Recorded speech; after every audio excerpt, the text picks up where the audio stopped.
वालेकुम सलाम बेटा, hope so you will fine. Well, last class में हम एसिड बेस बैलेंस के बारे में डिस्कस कर रहे थे। क्या होता है एसिड बेस बैलेंस? तो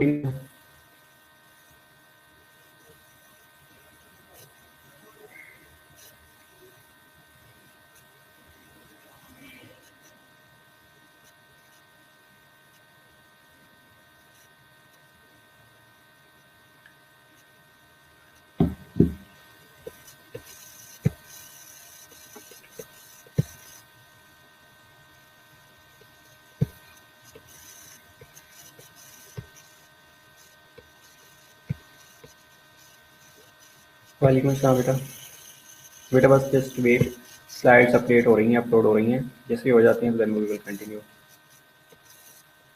एसिड बेस बैलेंस मेंटेन करना क्यों ज़रूरी होता है? वेरी गुड आफ्टरनून बेटा।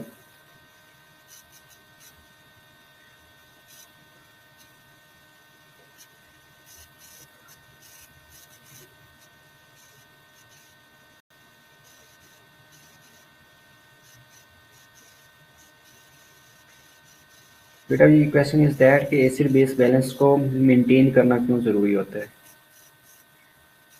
क्या ऐसी वजह है कि हमें एसिड बेस बैलेंस को नॉर्मल लेवल के अंदर मेंटेन करना ज़रूरी हो जाता है?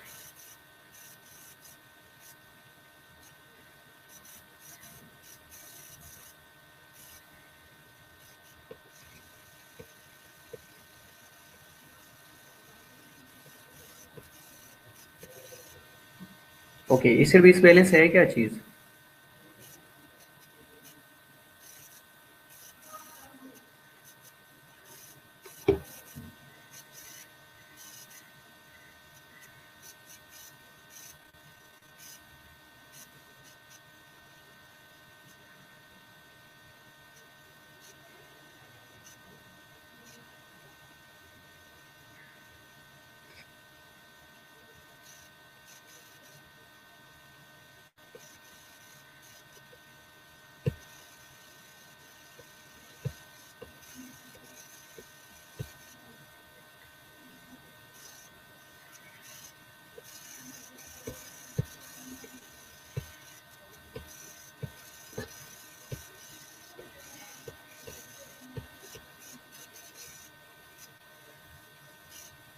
वालेकुम सलाम बेटा।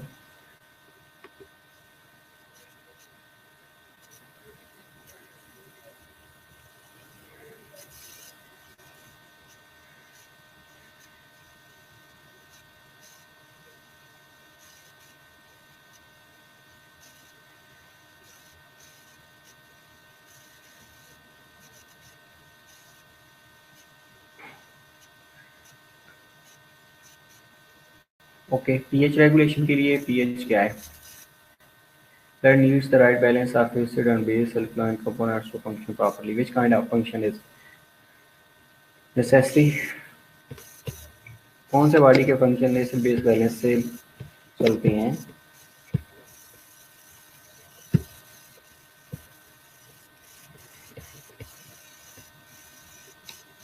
और पीएच को मेंटेन करने के लिए ही सिर्फ एसिड बेस बैलेंस होता है? वो तो बाइकार्बोनेट्स हो सकती हैं, कैल्शियम हो सकता है, हाइड्रोजन आयन हो सकती हैं, वो भी तो पीएच को मेंटेन कर रहे होती हैं। क्या ख्याल है?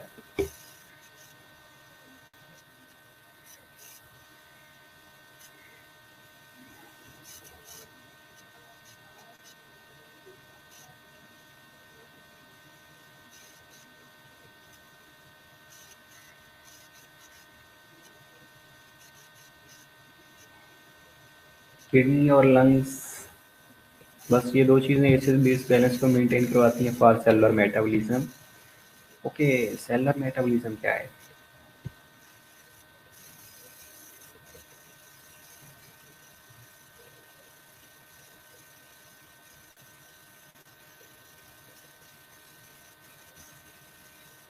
क्या यूरिया और क्रिएटिनिन सेलुलर मेटाबॉलिज्म के रिजल्ट में प्रोड्यूस हो रहे होते हैं ना? क्या यूरिया और क्रिएटिनिन एसिड बेस बैलेंस के अंदर आते हैं? Miss after question is that आपने कहा है ना सेलुलर मेटाबॉलिज्म, तो सेलुलर मेटाबॉलिज्म के बारे में आप ये बताएं कि यूरिया और क्रिएटिनिन वेस्ट प्रोडक्ट्स हैं सेलुलर मेटाबॉलिज्म के। क्या यूरिया और क्रिएटिनिन एसिड बेस बैलेंस के अंदर आती हैं?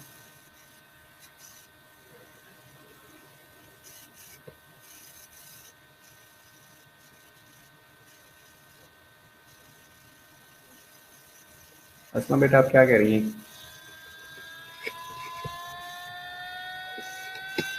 यूरिया और क्रिएटिनिन वेस्ट प्रोडक्ट्स हैं सेल के।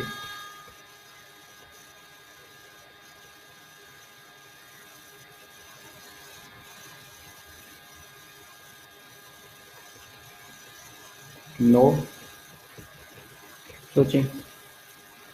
एसिड बेस बैलेंस है क्या चीज़? ये मैंने आपको मेरा ख्याल डिटेल चीज़ें बताई थी कि एसिड बेस बैलेंस को मेंटेन करना क्यों ज़रूरी होता है। चलो फंक्शन की बात आपने कर दी, ठीक है। Right balance of acid base blood का जो कंपोनेंट्स है उसको मेंटेन करने के लिए आपने ठीक बताया। इसके अलावा कोई आर्गन के ऊपर फ़र्क पड़ता है? आर्गन के ऊपर कोई इफेक्ट होता हो? डेफिनेटली बेटा, आई एग्री विद यू कि cellular metabolism involves biochemical reaction and biochemical reaction take place in certain conditions. Like enzymes are very important in maintaining biochemical reactions. Proteins are very important.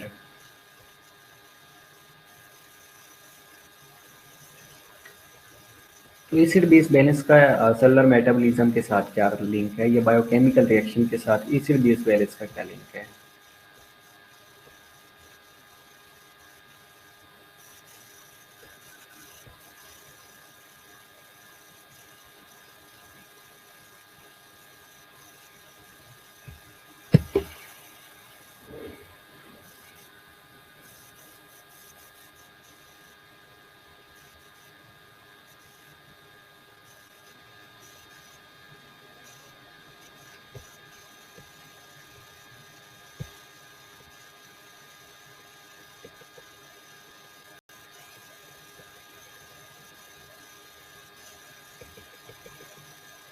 अच्छा, electrolytes क्या होते हैं ये बता सकते हैं आप?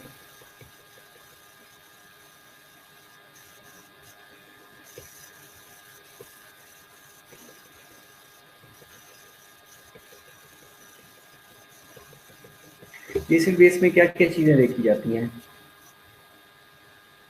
एसिड बेस को मेंटेन करते हुए क्या चीज़ों को देखा जा रहा होता है?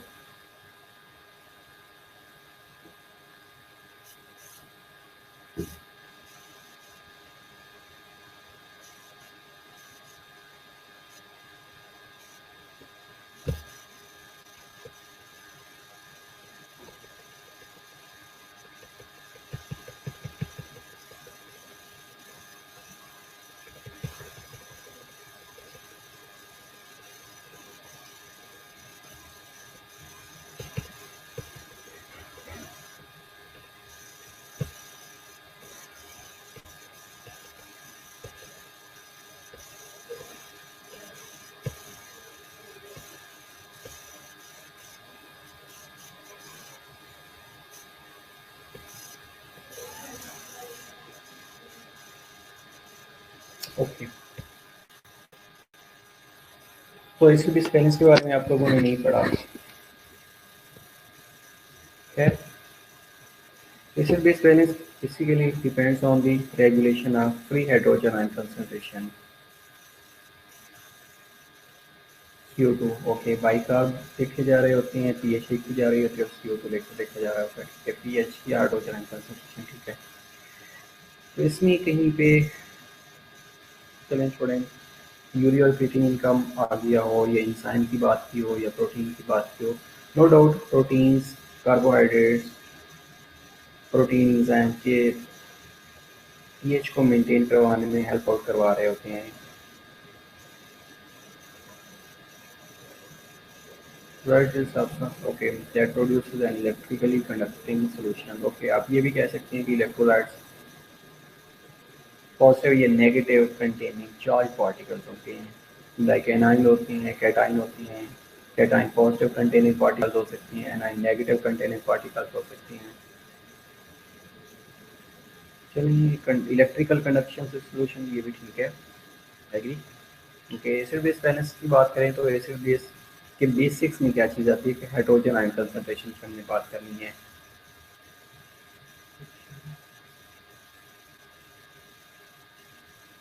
ओके, तो ये बात करें ना कि ये हाइड्रोजन आयन इन्वॉल्व होता है। बाकी अगर हम आप केमिकल रिएक्शन की बात करेंगे तो केमिकल रिएक्शन तो multiple types of chemical reactions are there in the cell body, in the cell. और अगर आप एनाइन और कैटाइन की बात करें, देखें सोडियम और पोटाशियम की अगर बात करें तो sodium intercellular, sodium extracellular present होता है, पोटाशियम इंटरसेलुलर प्रेजेंट होता है। अब ये मूव कर रहे होते हैं with the help of ATP. ATP sodium potassium pump के थ्रू मूव कर रहे होते हैं। अगर पंप फेल हो जाता तो ये मूव ही नहीं करते। ये भी तो अल्टीमेटली पीएच को मेंटेन करवाने में हेल्प आउट करवा रहे होते हैं with the help of hydrogen ion concentration. Well, chemical reaction सिर्फ पीएच को मेंटेन करवा रहे होते हैं, लेकिन एसिड बेस बैलेंस की तरफ आई डोंट थिंक सो कि आपको कंसिडर कर सकते हैं।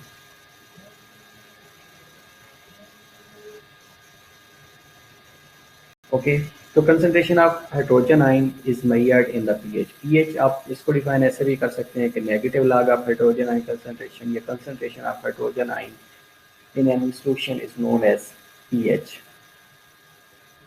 अगर एसिड बेस बैलेंस को आपने मेजर करना है तो आपको एबीजीज एनालिसिस करवाना पड़ता है।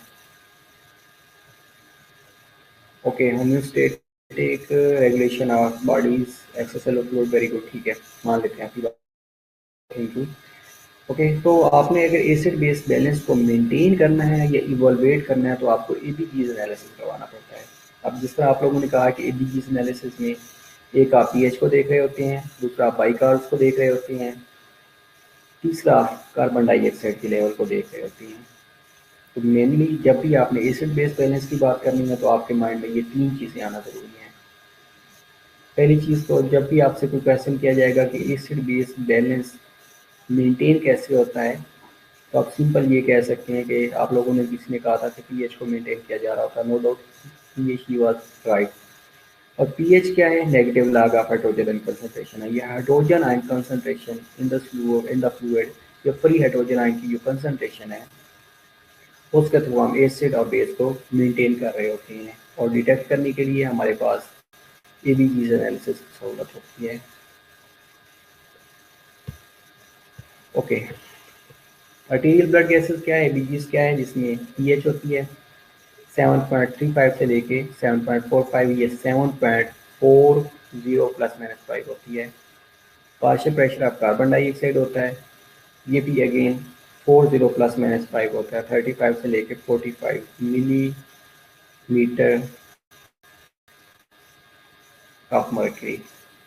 बाइकार्ब होते हैं जो कि 22 से लेकर 26 मिली इक्विवेलेंट पर लीटर होते हैं, प्रेजेंट होते हैं। ओके, एसिडोसिस एक ऐसी कंडीशन, सिंपल हम एसिडोसिस की बात करें तो जिसमें जो पीएच है वो लेस देन 7.35 है, तो उस कंडीशन को हम एसिडोसिस का कहते हैं। And cause by accumulation of acid और बाई लॉस ऑफ बेस, या तो बहुत ज़्यादा एसिड एकमुलेट हो गया जिसने पीएच को कम कर दिया है, या बेस लॉस हो गया है। बेस लॉस होने की वजह से भी एसिड ज़्यादा कमुलेट हो सकता है, या कोई और कॉज है जिस वजह से एसिड अगर ज़्यादा कमुलेट हो गया तो उसको हम कहते हैं कि ये एसिडोसिस हो गया है। Okay, second cause is alkalosis. ये सिंपल एसिडोसिस या अल्कलोसिस की अगर हम बात करते हैं तो एसिडोसिस एक ऐसी कंडीशन होती है जिसमें जो पीएच है वो नॉर्मल से डिक्रीज हो जाती है। नॉर्मल हमने कितनी कही है? 7.35 से लेकर 7.45। और अगर पीएच मोर देन 7.45 हो रही है तो उस कंडीशन को अल्कलोसिस कहते हैं। And alkalosis occurs when the base cumulate or acids are lost। अगर एसिड लॉस हो रहा है तो बेस का लेवल ज़्यादा हो रहा है, या बेस किसी और वजह से कम्युलेट हो गई है तो उसको अल्कलोसिस कहा जाता है। तो वी कैन डेफिनेटली से when the pH is more than 7.45 the condition is known as alkalosis। when the pH is less than 3.5 3.7.35 the condition is known as acidosis।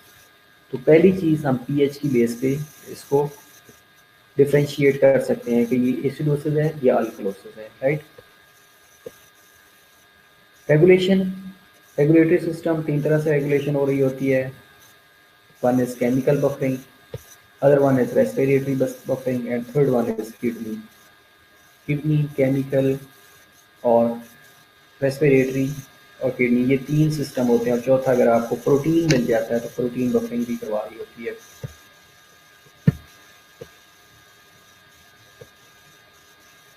ये डायग्राम हमने पहले डिस्कस कर ली थी,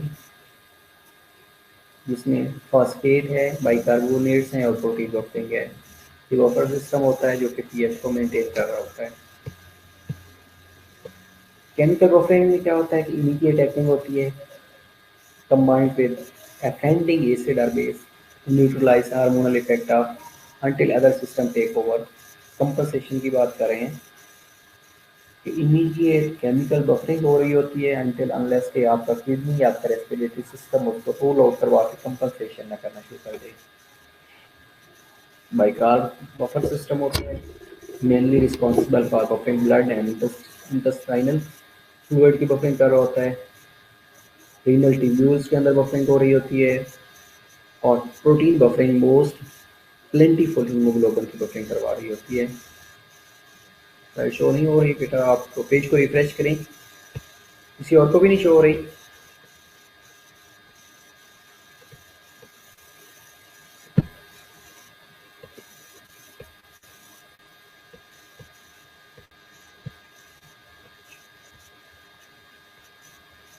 पेज को बेटा रिफ्रेश करके देखें, हो सकता है एरर आ रहा हो कोई। रेस्पिरेटरी बफरिंग, रेस्पिरेटरी सिस्टम के थ्रू कैसे बफरिंग होती है ये भी हमने पहले डिस्कस कर लिया था।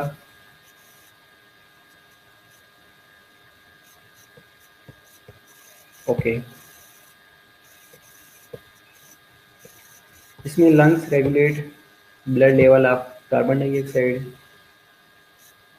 ओके, अब ये रेस्पिरेटरी सिस्टम की शो हो रही है इसी तरह।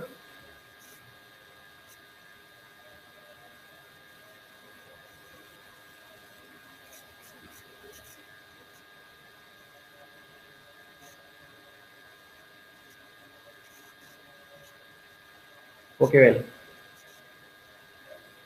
Carbon dioxide hydrogen and carbonic anhydrase की मौजूदगी में स्प्लिट हो जाता है। या bicarbonate HCO3 in the presence of carbonic anhydrase या कार्बोनिक एसिड की मौजूदगी में स्प्लिट होकर वाटर और कार्बन डाइऑक्साइड बना देता है। High carbon dioxide slower breathing hold on to carbonic acid और लोअर पीएच को लो कर देता है। दूसरी कंडीशन ये होती है कि जब कार्बन डाइऑक्साइड का लेवल कम होता है तो फास्टर ब्रीदिंग होना शुरू हो जाती है, कार्बोनिक एसिड ब्लो ऑफ होना शुरू हो जाता है और पीएच राइज होना शुरू हो जाती है। Twice as effective as chemical buffer, क्योंकि ये भी इमीडिएट रिस्पॉन्स शो कर रही होती है, लेकिन इसका जो इफेक्ट होता है दैट इज टेम्परेरी। आप थोड़ी देर के लिए सांस रोकेंगे, आपके हाइड्रोजन आयन कंसंट्रेशन बढ़ जाती है, कंसंट्रेशन बढ़ेगी पीएच कम होना शुरू हो जाती है। किडनी कैसे करती है? किडनी रीअब्जॉर्ब और excrete excessive acid or base into the urine or produce bicarbonate as well. Adjustment by the kidney take hours to days to accomplish. Kidney काफ़ी टाइम लेती है। रेस्पिरेटरी सिस्टम आपका सेगमेंट में compensation करवाता है। Bicarbonate level and pH level increases और decreases together depending on the level of the bicarbonate. अगर bicarbonate ज़्यादा हो गए हैं तो पीएच इंक्रीज होना शुरू हो जाएगी। अगर बाइकार्बोनेट कम हो गए हैं, हाइड्रोजन कंसंट्रेशन ज़्यादा हो गई है, definitely pH will be reduced, acidosis होना शुरू हो जाएगी। अब ABGs analysis, that is very very important. ये हमने लास्ट में डिस्कस किया था लेकिन टाइम शॉर्ट होता था, आप लोग पहुँच जाते थे। मैंने कहा था कि एक एबीजीज एनालिसिस लेके आइएगा, हम उसको डिस्कस कर लेंगे। Anyhow, ABGs uses blood from an arterial puncture. Artery से ब्लड लेना होता है। फिर results may indicate acid base balance. One is level of pH, second is level of partial pressure of carbon dioxide, and third one is level of bicarbonates. ये 3 चीज़ें होती हैं जो कि हम एबीजीएस एनालिसिस में देख रहे होते हैं।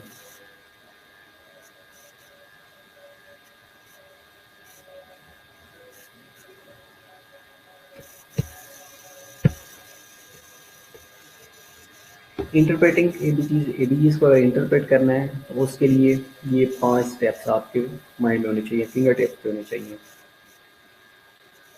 पहली चीज़ कि आपने पीएच चेक करना है। दूसरी चीज़ आपने कार्बन डाइऑक्साइड के लेवल को देखना है। तीसरी चीज़ आपने बाइकार्ब को देखना है। चौथी चीज़ आपने कंपनसेशन को देखना है। एंड पांचवी चीज़ आपने पार्शियल प्रेशर ऑफ ऑक्सीजन और ऑक्सीजन सैचुरेशन। ये 5 चीज़ें आपने देखनी है। मेनली आपको पीएच से पता चल जाएगा कि एसिडोसिस है या अल्कलोसिस है। कार्बन डाइऑक्साइड से आपको पता चल जाएगा कि रेस्पिरेटरी है, एसिडोसिस है या अल्कलोसिस है। तीसरे पे बाइकार्ब्स है, बाइकार्ब्स से आपको ये पता चल जाएगा कि ये मेटाबॉलिक एसिडोसिस है या मेटाबॉलिक अल्कलोसिस है। 3 चीज़ें। उसके बाद चौथी चीज़ आपने कंपनसेशन के पर जाना है कि बाइकार्ब्स कम हो रहे हैं या ज़्यादा हो रहे हैं, कार्बन डाइऑक्साइड का लेवल कम हो रहा है या ज़्यादा हो रहा है। और पांचवी चीज़ जो है वो है ऑक्सीजन सैचुरेशन या पार्शियल प्रेशर ऑफ ऑक्सीजन को देखना है आपको दोनों।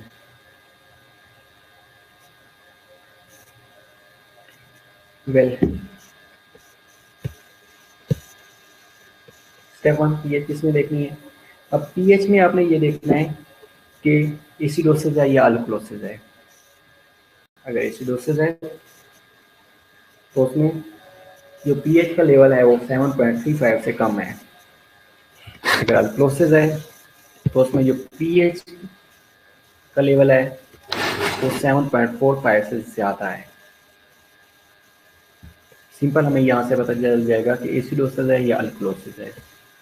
ओके। दूसरी में कंडीशन में हमने देखना है कि कार्बन डाइऑक्साइड का लेवल कितना है। कार्बन डाइऑक्साइड का लेवल हमें ये बता रहा होगा कि इधर इट इज ए रेस्पिरेटरी और रेस्पिरेटरी एसिडोसिस है या रेस्पिरेटरी अल्कलोसिस है।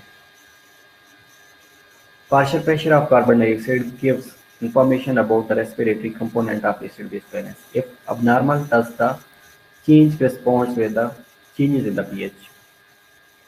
High pH expects low partial pressure of carbon dioxide. हाइपोकैपनी है। जितनी pH ज़्यादा होएगी उतना कार्बन डाइऑक्साइड का लेवल कम होगा। Low pH expects high partial pressure of carbon dioxide.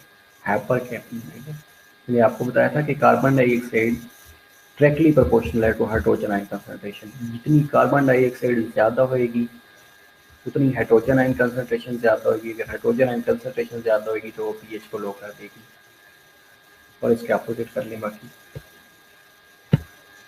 Okay. तीसरा, watch for the bicarbs. Bicarb provides information regarding metabolic aspects of acid-base balance. If the pH is high, bicarbs expected to be high, metabolic alkalosis. If pH is low, bicarbs expected to be low, metabolic acidosis होगी। Bicarb hydrogen ion के inversely proportional है। अगर bicarb ज़्यादा होंगे hydrogen ion concentration कम होगी, pH ज़्यादा हो जाएगी, मेटाबॉलिक प्रोसेस हो जाएगी और इसका वाइस वर्सा। चौथी चीज़, look for compensation. If the change is seen in both partial pressure of carbon dioxide and bicarbonates, the body is trying to compensate depending on the value of bicarbs or partial pressure of carbon dioxide. Compensation occurs as opposite. Examples like metabolic acidosis. Compensation shows respiratory alkalosis. अगर metabolic acidosis है तो उसको compensate करने के तौर पे respiratory alkalosis show हो रही होगी।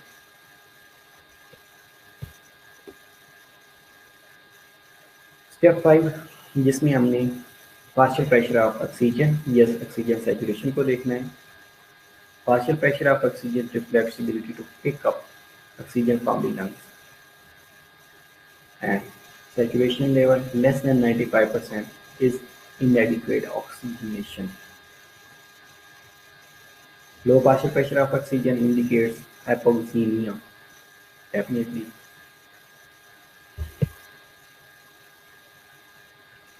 जो इस पर एसिड बैलेंस है वो तरह से हो रहा होता है कंपनसेशन के अलावा रेस्पिरेटरी एसिडोसिस है, रेस्पिरेटरी अल्कलोसिस है, मेटाबॉलिक एसिडोसिस है, मेटाबॉलिक अल्कलोसिस है, एसिडोसिस और अल्कलोसिस। रेस्पिरेटरी एसिडोसिस में क्या होता है?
Okay, welcome back. We are discussing about respiratory acidosis.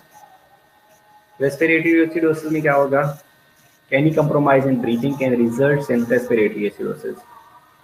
Like hyperventilation है, carbon dioxide build up and drop in pH, and can result from neuromuscular troubles, depressions in the brain's respiratory centers, lung disease, or airway obstruction may cause respiratory acidosis.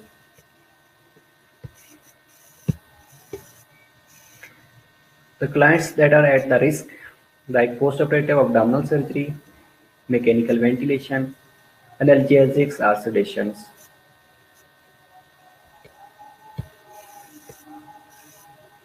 What do we see? Apprehension, restlessness, confusion, tremors, DPs, CTRs, diaphoresis, dyspnea, tachycardia, nausea, vomiting, and warm flushed skin. ABG's results compensated और uncompensated में क्या show करेंगे, ये देख लेते हैं.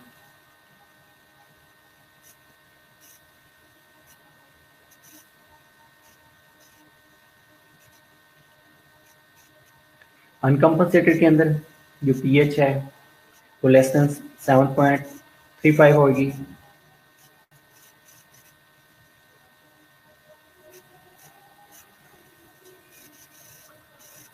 Partial pressure of carbon dioxide more than 45 millimetre of mercury होगा और बाइकार्ब्स में भी normal.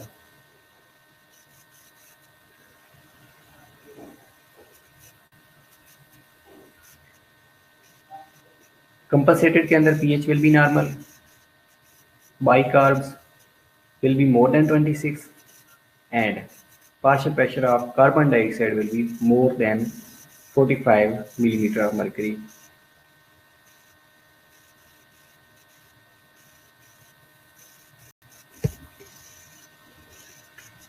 What do we do? सबसे पहले हमने correct the underlying cause. Second, bronchodilators if respiratory problem exists. Then supplemental oxygen, treat hyperkalemia, antibiotics for infection, to remove secretions, chest physiotherapy to remove secretions, and remove foreign body obstruction in the respiratory tract as well. Respiratory अगर alitosis है, तो most commonly results from hyperventilation caused by pain, salicylic acid poisoning, use of nicotine or minophyline, hypermetabolic states or acute hypoxia. Overestimate the respiratory center, overstimulation the respiratory center. What do you see? Anxiety, restlessness, diaphoresis, dyspnea, increased rate and depth as well, ECG changes, hyperreflexia, presbychias, tachycardia, and tetanies are common. ABG's results will show uncompensation pH more than 7.45, partial pressure of carbon dioxide less than 35 millimeter of mercury, and bicarbs will be normal.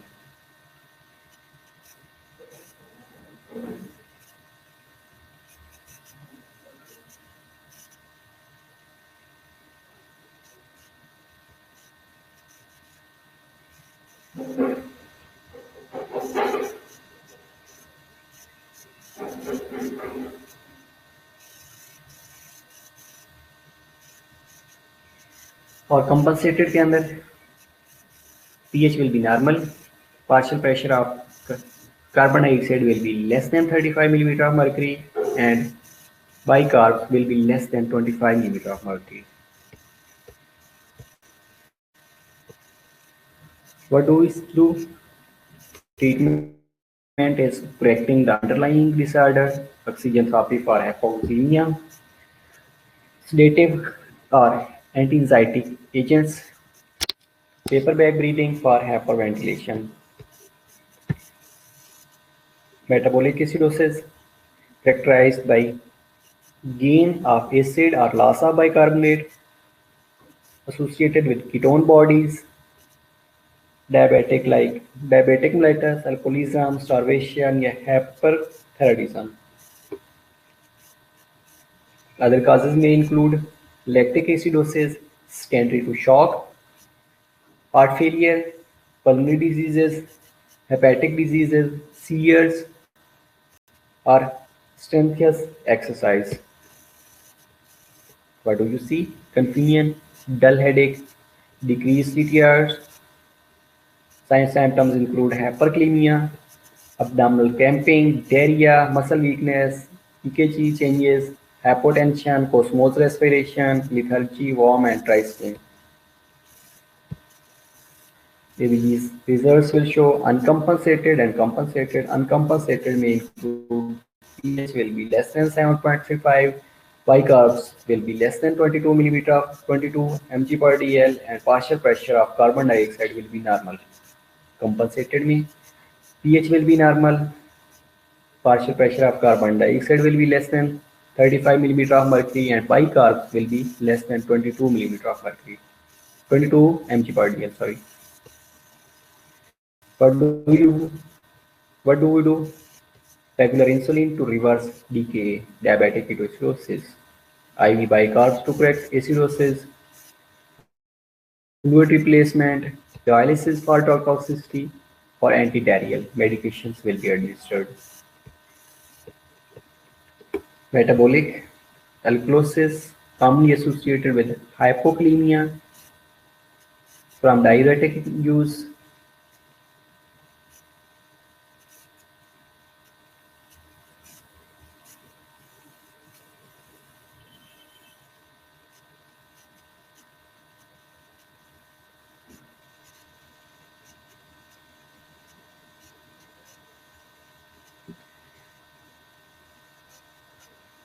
Commonly associated with hypokalemia from diuretic use,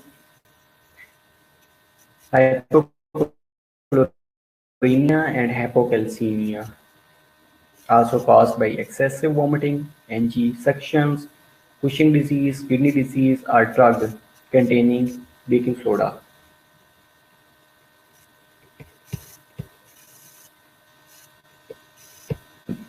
What do you see? Anorexia, apathy, confusion,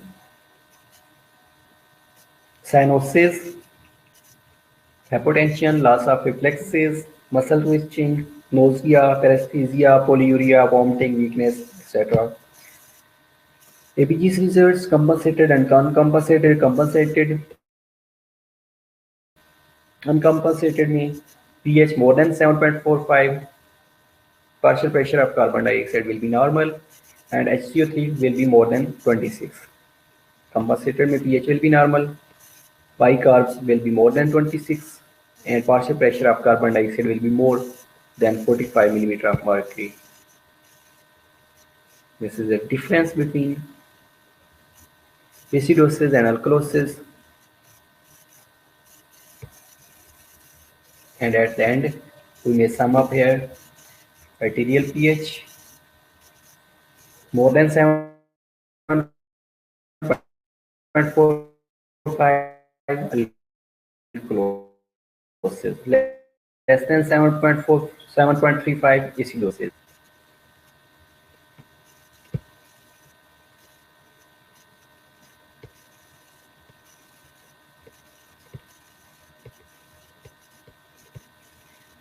You may see that slide and that slide. That are very important. ये आप लोगों ने देख लेनी है.